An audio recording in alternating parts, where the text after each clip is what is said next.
street photography has a lot of issues. From the algorithm actually stopping you, and even let me even start from the family actually asking you that what are you really doing?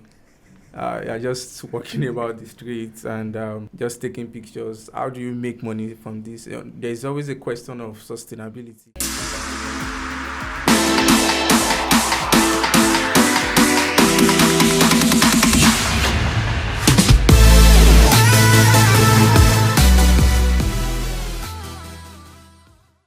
Good day, everyone, and welcome to The Conversation. We are really happy that we are able to host this conversation today with one of Nigeria's finest documentary photographer. And once again, it is Babawale Obayonju, host of TellThatStory, hosting Francis Ogunyemi all the way from Lagos. It's good to have you with us today, Francis. Yeah, thank you so much, Mr. Wale Obayonju, for having me here. Yeah. So we're so happy that you came into town, came into our ancient city of Benin to see our works and to see the town for yourself. So just to start this conversation today, I would like you to just say a little bit about yourself. Who is Francis Ogunyemi? I would say Francis is actually not a gifted person, but I would say I'm someone that worked out my creativity. I won't say I was gifted, but I worked it out actually. So I call myself a street and documentary photographer. Reason is because I started with street photography, and for me, street photography is like, should I say, the mother of all photography, because every other photography can learn from streets. So it's actually a way of training your visual eyes. And also I tell story basically, so I can actually call myself a storyteller or visual storyteller, anyone. So that's just about me basically. Thank you. Francis Beloved, beloved Francis. What a name, what a title to give yourself. And I think that name is working for you, because you said you're not a gifted person, but I doubt that, because from your works, it doesn't seem like you're not a gifted person. Your work says you're a gifted person. So what actually drew you into photography? Because I know you studied economics, first degree. What drew you into photography? So actually I started photography right from school, about 300 level. I was studying economics in University of Ilorin then, and I think one of the basic things that drew me to photography is actually the power to sustain a moment.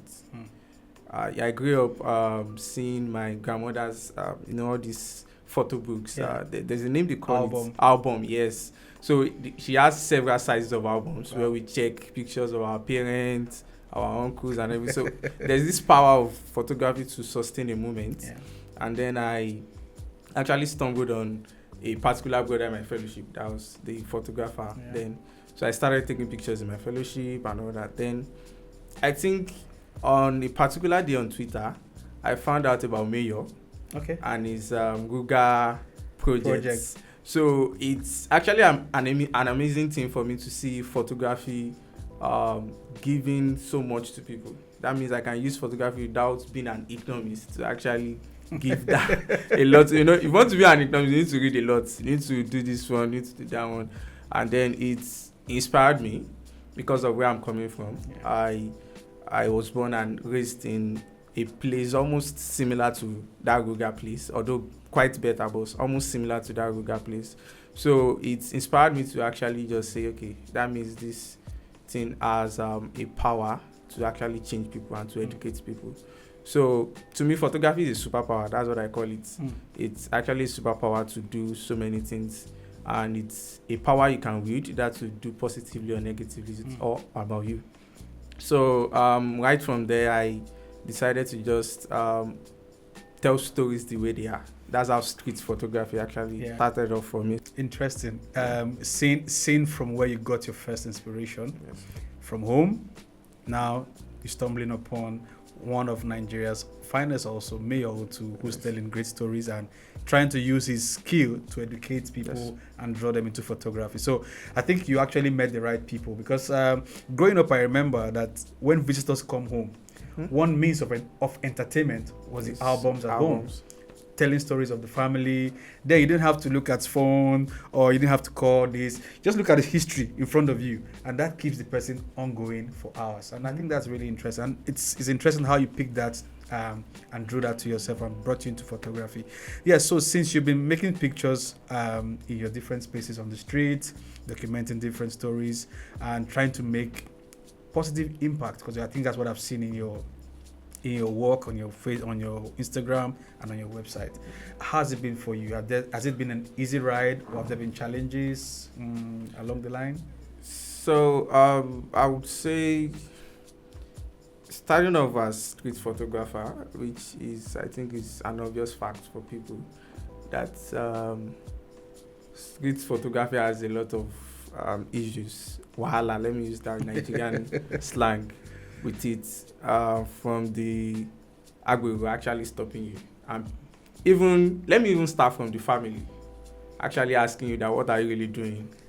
You're just walking about the streets and just taking pictures. How do you make money from this? There's always a question of sustainability from street photography or photography generally. So I feel there's the family own, which I feel I've overcome now. Because there's always this thing that when there's results, the doubts will fade away immediately. So I think that one solved that. And then coming back to outside of the family, when you shoot on the streets, we as Nigerians, some of us are wonderfully created. I'll use that word. So we have this mindset of you must give me something to get something. So the mindset of give and take. So when we shoot on screen, sometimes there's always this issue. But learning from someone I honor a lot, Bernard Kalu, I've actually seen that every person have that child in them and they love to be photographed. Right? So that means it will be easier for me to take pictures if I behave as human. So I must be human first. So sometimes I approach, but because of what I really want to do, I want the candid moment.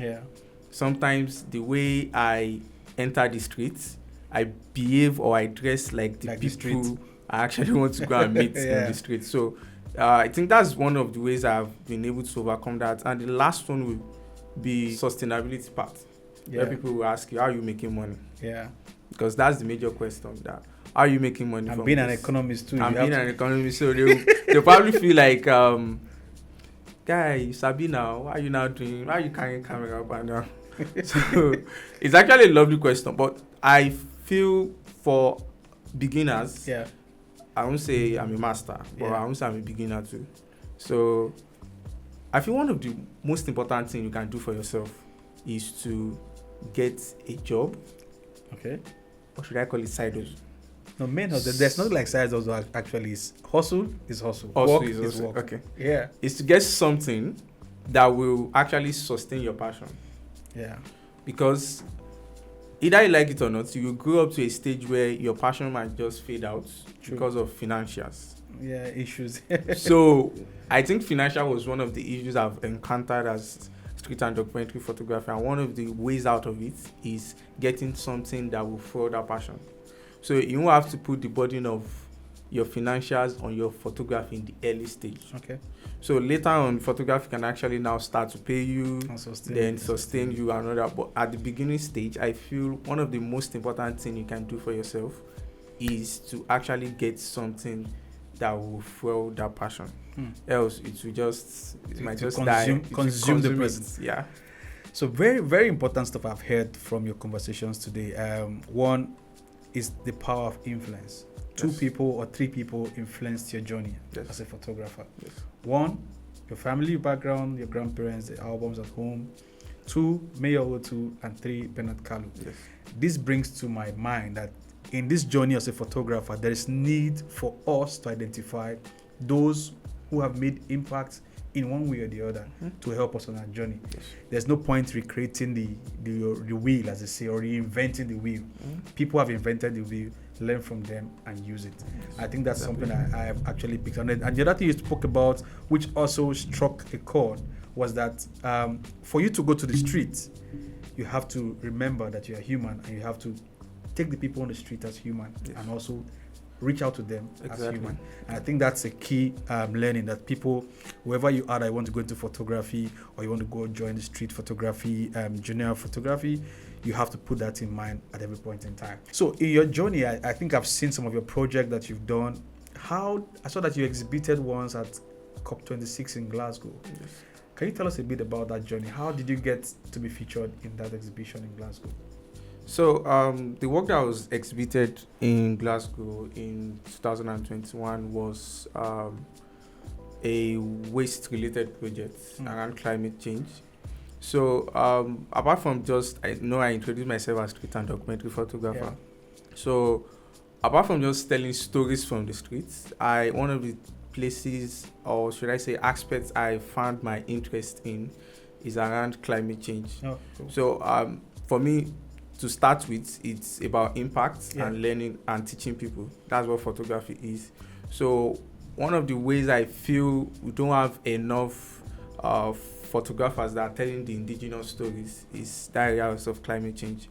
And the project actually started in 2020 while I was following on waste workers to document their everyday life. Oh. So the main essence of the project is to actually show that these people are also humans like us. They have families, they have a name, they have the things that make them to be who they are. Yeah. And most importantly, I want people to see that their work is even more vital than the way we see it. Yeah. So the main essence of the project was to actually enlighten people and also to bring awareness to dignifying the work of waste workers. More like spotlighting what waste workers do and what entails what they do. So that's the major focus of the project. And one of the images from that project was featured through climatic visuals in COP26. Yeah. So it's actually a wonderful one. It's a wonderful experience for me because it was something I wasn't expecting. Yeah. I just submitted for the context, and one of the most interesting thing for me was I was trying to look for another Nigerian that was featured, and I found out it was one of the greatest guys. I don't say guys, sorry for that. I'll say one of the greatest men, which is Mr. Akintunde Akim, yeah. So my picture was featured along east of his Niger Delta. So it's actually something that brought about a spark for me to actually continue on that. And even up to now, I'm still working on the waste worker project, which I believe it's much bigger than we actually see it. And I expect it to come out wonderfully well. Interesting. I think the conversation is getting more beautiful for me now, because I have a very strong drive for issues that borders around the climate crisis and the climate issues befalling us as humans. And you picking up on the waste pickers, I think that's an interesting story to document, because many a times, especially in our climate in Nigeria, most of the people who do this job for us, who ensure that our environment's clean, because they help us pick our waste from plastics to debris to metal, trash, and the list goes on, and mainly from the northern part. And many people have put a stigmatization name or mark on these guys that they are not. But doing that kind of work to show that these people are humans like us. They are people of dignity like us. They are people who are making a living like us. And there are people who are doing an essential work like the annals on the body. Because many times we don't see the annals, we think the annals, there's no function. But without the annals, the human is dead. So I want to believe that these people, without them being in society today, our cities would have been a complete write-off. Yes, I would probably like to add that the major issue it's more of a climate and societal issue. Yeah. Because it's a high level of bad profiling. Yeah. So we know them, we see them on the streets, we see them come probably weekly to take our trash. Daily. Probably daily to take our trash, and that's all we know. Yeah. Most times you just say, oh, they are migrants, or maybe they are terrorists, they are just disguising and all that. But we didn't see beyond that. And that's the main essence of the project, for you to see beyond what's all the waste that you packed from your house, how it's ending up, and for you to actually now imagine what if these waste workers don't But on there. exist. What would have happened to our society? What would have happened to our environment? Yeah. So what would have happened to the sea? Or maybe by the time you open your tap, it's plastic that will be coming out. So Yeah. it's such an interesting thing for us to look into that topic, because it's like spotlighting people that have been sidelined. Yeah. So it's a strong one for me. Actually, so I think, guys, what you guys should check on Francis' work. I think you will learn a lot from him. I've had opportunity to see some of those works, and actually they are really striking to see that these guys, in the midst of this so-called not popular job that they do, they have found a way to be happy. They found a way to contribute to society. They found a way to live the life that we think we are living in the cities or in our homes. They have also created homes for themselves, created a job for themselves, and they have a beautiful life that they live. They also deserve to be recognized as humans. I think that's something interesting. So guys, check out Francis' work on Instagram and on his website. The link will be placed below in this video for you guys to see. So just tell us a little bit more. In a few, because we're trying to see how brief this can be so that we don't keep our audience watching this for too long. So in your years of shooting as a street photographer, documentary, and any other genre of work that you've done, what would you say has been your greatest blessing being a photographer? Okay, I would say the gift itself of being called a photographer is a blessing. But beyond that, I would say it's the relationships I've made. Someone that I value relationships a lot. I cherish it. That's the training I've received. And there are so many things you can do easily. Yeah. With relationships. Many things. There are so many things you struggle actually with if you don't have the right people. I agree with you. And there's this, I'm a Yoruba man, and the Jebu man always say it. And there's this Yoruba saying that used to say is the us at the front, that the one behind always look at just to Can know you say where that in it's Yoruba? going. Can I say that in Yoruba? I think you should say. They used to say ẹṣin iwájú ni tẹ̀yìn wò sáré. Okay. Yeah.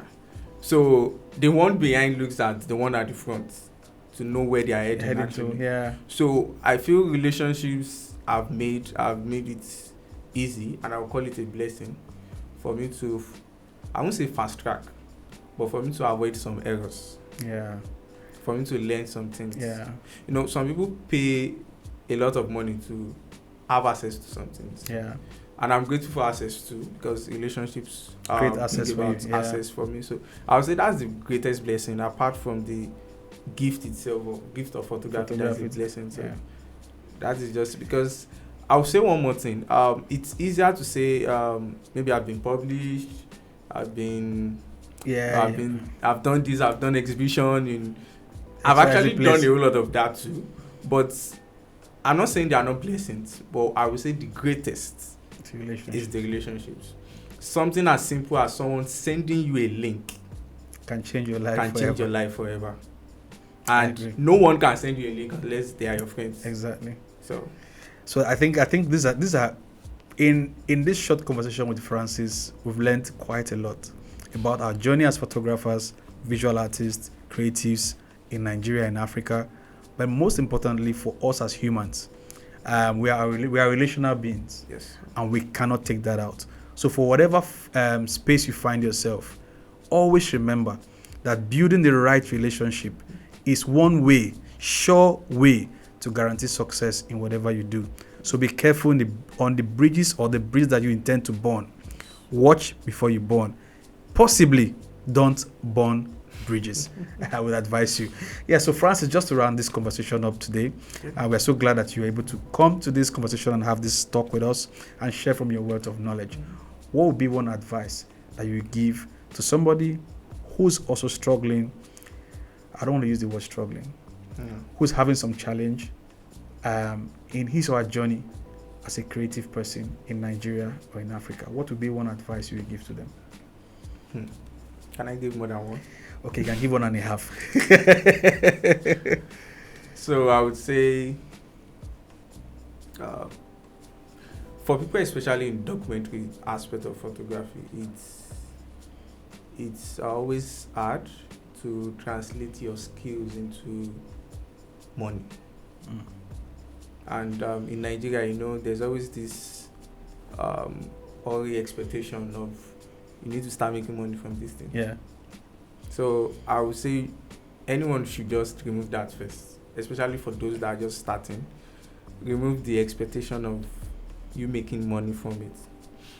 It's easy for events photographers, it's easy for portrait guys. In fact, I won't say it's easy because the amount they will, actually the tell it's I not won't easy. say it's easy because the amount they will get from events and portraits will not be able to buy battery.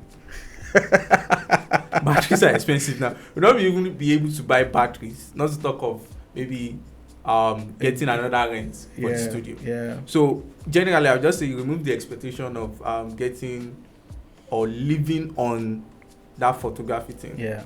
So just focus on your passion. Unless if you actually just came there as a businessman, then your strategies will be different. But if you came into photography as a creative, of course you can be a creative and a businessman. But if you came in as a creative, just try to build your skills enough to the point where you can now be a creative and a businessman.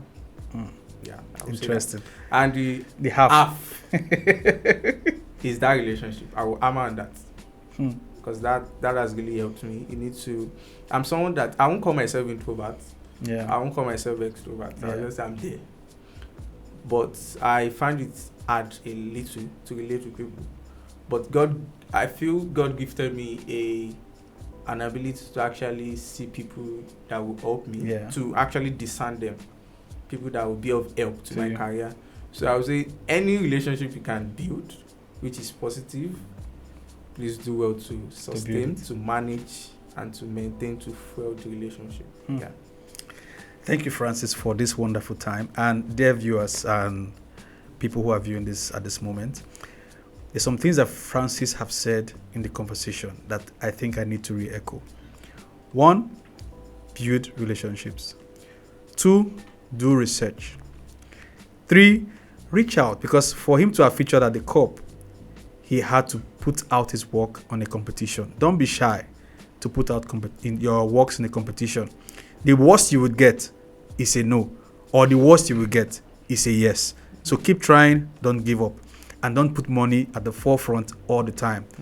Build good relationships. They can make the miracle happen for you. So once again, thank you very much for coming to the studio today. Thank you. And this video actually is shot at Health of Motherhood Foundation Studios, Home FTV space, right here in the city of Benin. So you can reach out to them anytime you want to do something creative like this or do a recording, and they can tell you the terms and conditions. So once again, thanks, Francis, for coming, and we hope that your works would solve more problems on planet Earth and bring more succor to people. Thank you once again. Thank you, sir.